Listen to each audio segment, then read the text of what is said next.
Você já ouviu falar que depressão não é frescura, mas sim uma doença? E você sabe quais são as implicações de viver com essa doença e não tratar, seja por tabu, seja por medo ou qualquer outra situação?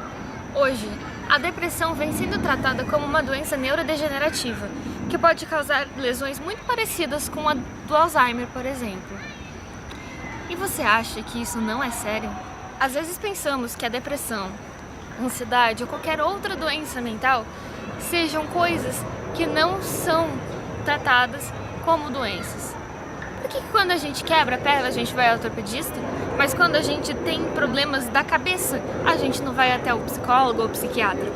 No programa de hoje nós queremos entender um pouquinho melhor o que é a depressão e tentar tirar da cabeça de algumas pessoas de que isso é frescura. E isso é fato. Então, pessoal, a gente está chegando aqui na Policlínica, na parte de psicologia, aqui no NASP. E agora eu vou falar com a Cristiele, que é a psicóloga que vai atender a gente. Tudo bem? Tudo bem. Bom dia. E eu queria que você explicasse aqui pra gente que espaço é esse, como que ele funciona. Nós estamos dentro do NASP, aqui é a Policlínica Universitária. Então, a gente tem alguns serviços específicos. Temos duas psicólogas, que sou eu, e uma outra psicóloga que atendemos pelo Hospital Adventista. Nós somos parceiros da Prefeitura. E temos também os estagiários que atendem aqui. Então, o serviço ele é pelo SUS, os atendimentos todos precisam ser encaminhados pelo SUS. Então, o paciente ele foi para a sua UBS, fez a sua consulta com o clínico, o enfermeiro, enfim, com o responsável lá da UBS, e eles vão perceber a demanda. Eles vão perceber que tem a demanda para psicoterapia individual, que é o serviço que a gente presta aqui. A nossa psicoterapia ela tem o formato de psicoterapia breve, então a gente oferece em média de 12 a 16 sessões por paciente, podendo ser estendido se a gente perceber essa necessidade. E aí o médico da UBS percebeu isso, percebeu que a demanda deles não é para grupo, que é o que eles oferecem na UBS ou para nenhum outro serviço parceiro, e aí pelo encaminhamento eles vêm para cá. É que a gente percebe que tem várias salas, né, que acontecem o atendimento. Então, e possivelmente, como você disse, a demanda é muito grande. Aí os pacientes chegam e ficam esperando aqui na recepção ou, de repente, eles já entram dentro das salas com horário marcado? Como é que funciona? O paciente ele vem com hora marcada. Então, não fica aqui um monte de gente esperando. Não fica parecendo aquele posto de saúde do bairro, né? Não, de forma alguma. Todo paciente tem o seu horário certinho. Então, ele vem pelaquela primeira recepção que vocês entraram, ele aguarda nessa recepção, e aí ele vai ter horário comigo ou com outra psicóloga aqui, e a gente vem chamando os pacientes no formato de clínica normal. Nada parecido com um posto que vocês estão com essa ideia de muitas pessoas esperando. Mas isso acontece aqui, né? Porque essa é uma oportunidade diferente do que se tem na maior parte do Brasil. As pessoas não necessariamente têm uma policlínica como essa que pode atender com muitos psicólogos, que ela é encaminhada. Ô Cris, qual que é o perfil das pessoas que vêm buscar o atendimento de psicologia? A gente tem uma ideia até um pouco errada, diríamos assim, do serviço do SUS. A gente acha que só pessoas de classes muito baixas utilizam o SUS. Mas isso é um pouco de preconceito e estereótipo da nossa parte. Porque o SUS, por direito, é de todo cidadão. Então, independente da sua renda ou da classe que você se encaixa economicamente, você tem o direito de usar o serviço dos consultas, o médico, ou até mesmo a equipe que atende a família, ela consegue perceber alguns sinais. Então, eles acabam indicando para o médico fazer essa análise para ver se realmente é uma demanda psicológica. Segundo a Organização Mundial da Saúde, a terceira idade é a faixa etária mais afetada pela depressão. Um estudo recente divulgado pela Organização Pan-Americana de Saúde mostrou que mais de 40% dos idosos que vivem em uma casa de repouso desenvolvem em algum momento a depressão. Desafiando esses dados, nós viemos até essa casa de repouso, Bela Vida, mostrar para vocês a realidade de idosos que vivem bem, que são consignados e que têm uma qualidade de vida muito diferente dessas apontadas pelos dados. Qual é o nome da senhora? Carmela Rafaela Martins. Carmela Rafaela Martins. Certo. Quantos anos a senhora tem? 90. 90 anos, redondo. 90 vividos. Olha só, muito bem vividos. Graças a Deus. Graças Bem a Deus. vividos. Olha só. A senhora está morando aqui há quanto tempo, dona Carmela? lembro, mas acho que faz desde o começo do ano que eu vim. Ah, chegou esse ano. Parece que foi logo depois das festas eu vim. Hum. Minha filha me trouxe carregada para cá. Nossa. Então eu dependia de banho, de tudo eu dependia. Mas tudo foi resolvido, graças a Deus. Vindo para cá, a senhora conseguiu ter mais independência do que tinha sozinha. Sim. A senhora teve o quê? Um AVC? O que é? Não, AVC não. Você sabe melhor que eu. Serenidade. A gente ficou sabendo que a senhora tem uma parte especial nessa casa que a senhora cuida com muito carinho e que é uma das partes mais bonitas da casa. Eu gosto. Que parte que é essa? Que minha casa era assim, cheia de flor. Aham. Eu adoro. E a senhora veio para cá e começou a cultivar um pequeno jardim. Faz pouco tempo, sem querer, eu fui arrumar uma plantinha, outra. Aí minha filha resolveu trazer 3. A senhora não quer mostrar pra gente as flores da senhora, o jardim? Vamos lá? Com todo prazer. Aqui é o pequeno jardim da senhora. Qual foi a primeira flor que a sua filha trouxe? A que eu plantei foi esta. Que Ah, eu ganhei e ficou um tempão no vaso. a sua filha, ela vem constantemente aqui visitar a senhora? Sim, todos os dias quase. Olha só que delícia. Você gostaria de conhecer ela, viu? Ah, é? É simpática? Pessoa muito simpática, boa, inteligente, muito boa. A gente vê nitidamente que a senhora é uma pessoa feliz. Fui. E inclusive fui feliz. Foi muito feliz. Fui muito feliz. E agora continua feliz? Eu me contento, não adianta ficar choramingando. Eu fiz amizade com todo mundo e eu estou bem. Uhum. Eu tenho que me contentar.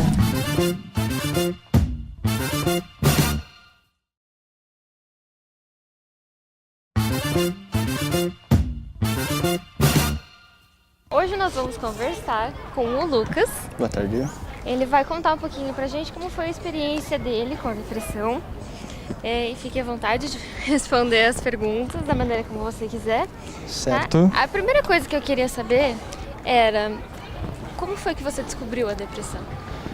Os sintomas da depressão eu já senti há bastante tempo, desde há uns 2 anos que eu venho sentindo muita ansiedade, às vezes dificuldade de dormir, dificuldade de sair da cama, de comer de manhã, mas eu não estava identificando ainda que era a depressão de fato.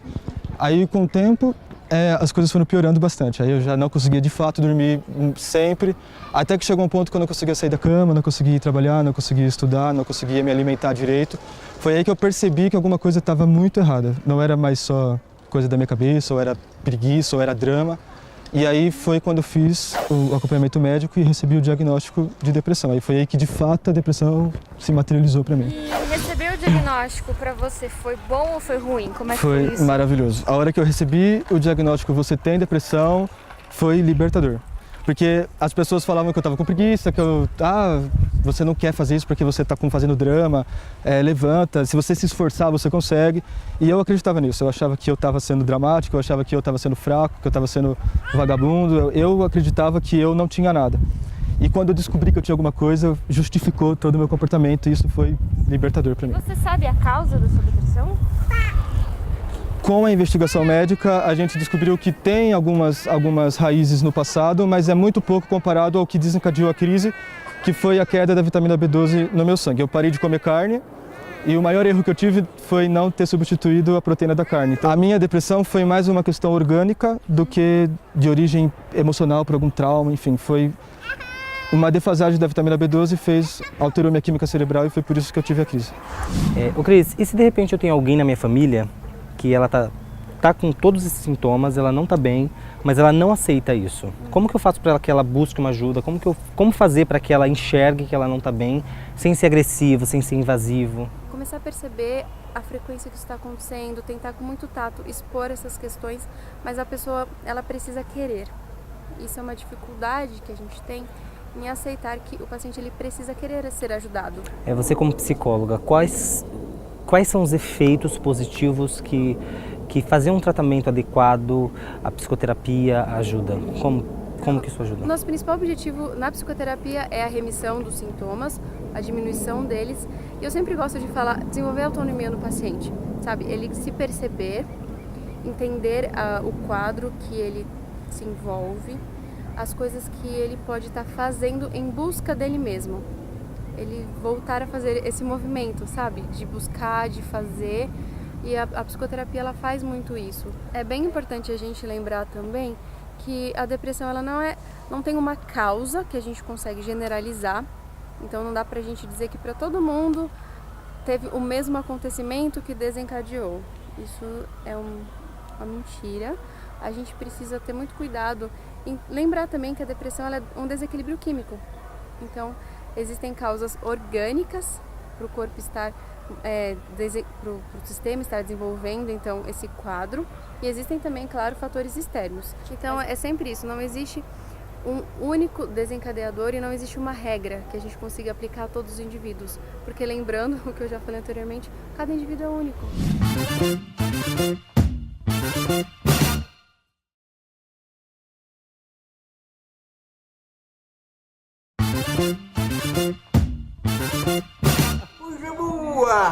Tudo bom com o senhor? Tudo bem com o senhor? Tá na paz aí? Olha só que maravilha. Conversando com o Cláudio, a gente teve uma experiência muito inusitada. Porque embora ele tivesse traços claros de senilidade, dificuldades motoras e não tenhamos conseguido conversar direito, a gente percebia que constantemente ele sorria, demonstrava com os gestos que estava contando uma história e de alguma maneira era feliz da maneira com que ele conseguia. Conversando com a dona Carmela, eu pude sentir a importância de estar contente, de estar satisfeito e de entender as dificuldades da vida com um olhar otimista e de uma maneira positiva. Conversando com o Jorge, a gente percebeu que realmente a terceira idade apresenta altos índices depressivos, por mais que muitas vezes as pessoas não tenham noção disso. Ele toma antidepressivos, ele é diagnosticado com depressão, só que não tem ciência disso. O senhor toma alguns medicamentos, não toma? Tomo. O senhor toma algum tipo de antidepressivo? Não. Não? Sente que não tem necessidade? Não. Não é difícil entender o porquê a maioria dos idosos enfrenta depressão. É difícil sentir que você não tem mais o controle do corpo que você tinha, que você não tem mais a autonomia que você tinha, que a sua mente não funciona mais como você gostaria que funcionasse. Só que é importante também perceber que mesmo nessa fase da vida existem muitas recompensas, muitas coisas boas e mais do que tudo, é possível viver com esperança. E isso é fato. Às vezes quando a gente está passando por um momento difícil na vida, a gente precisa do apoio de amigos, né? E como foi? Você teve apoio dos seus amigos? Eu tive apoio de algumas pessoas, não foram todas, porque demorou para o pessoal também entender que eu tinha depressão, porque eu tinha muita vergonha do que eu estava sentindo. Então, quando eu comecei a não aparecer sempre, o pessoal começou a estranhar que eu não estava ali, mas deve estar fazendo outra coisa. E quando o pessoal descobriu que eu não estava aparecendo porque eu estava doente, a maioria não acreditava. Não, mentira, o Lucas está com depressão, com nada a ver. Eu sei da dificuldade que é conseguir tratamento pela rede pública e também o quão caro é conseguir o tratamento no particular. É muito caro. Conta um pouco como foi isso. Quando eu fiz a primeira consulta no SUS foi porque o NASP me encaminhou. Então eles têm uma espécie de convênio que quando é um caso muito grave, eles atendem naquele momento o aluno do NASP. Então eu consegui uma consulta muito rápida com o clínico geral. Então ele me atendeu super bem e naquele dia ele ficou preocupado com a minha situação, ele conseguiu me colocar em contato com um psiquiatra que conversou comigo durante 15 minutos e depois eu fiz o acompanhamento com o clínico mais 3 sessões de 30 minutos, mas por conta desse convênio com o NASP. Mas aí eu fiz um pedido para ser encaminhado para um psiquiatra para poder fazer o tratamento de fato com o psiquiatra. Isso faz mais ou menos 1 ano que aconteceu e a semana passada, eu já tinha até esquecido disso, eles me ligaram e falaram, sua consulta saiu. Mas se eu tivesse esperado esse tempo todo, eu não sei como que eu ia estar aqui hoje. Então eu precisei pagar particular. Sobre essa questão do tratamento, eu me sinto bastante identificada com você, porque eu já tentei buscar ajuda também por questões minhas. Certo. Eu nunca tive diagnóstico de nada, mas É aquela coisa que você falou, eu sei dos sintomas, até também por causa da minha profissão. Eu sou estagiária, eu ganho 600 por mês. Meus pais, eles me ajudam em tudo que eu posso também, mas bancar um tratamento não é uma coisa fácil, né?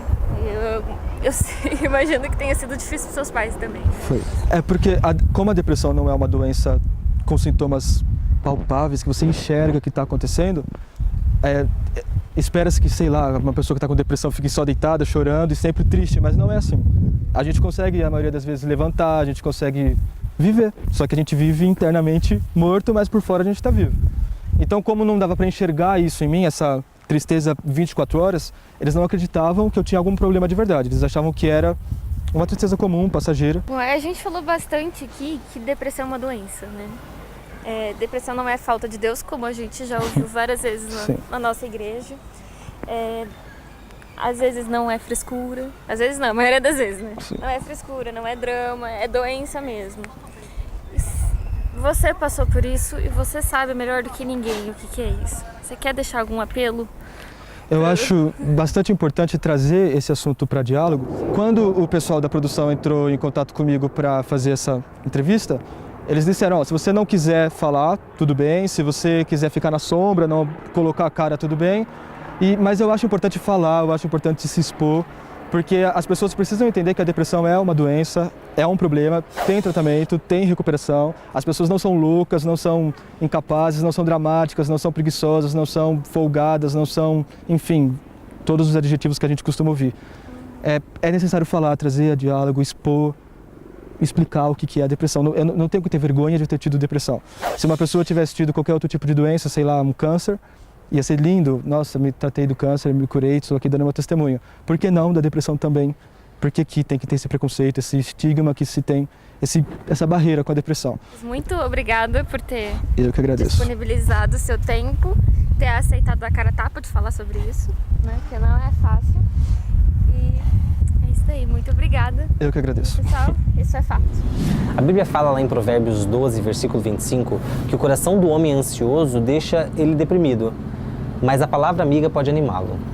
Bem, nesses dias tão incertos em que nós estamos vivendo, onde a depressão tem sido uma realidade na sociedade que nós estamos, nada melhor do que uma palavra amiga. Se você é amigo de uma pessoa que tem passado pela depressão, ajude ela de alguma forma. Busque ajuda ou recursos para que ela veja que você está interessado nela. E caso você tenha passado por esse problema, saiba que você precisa de ajuda. Você não está sozinho, mas você também precisa dar o primeiro passo.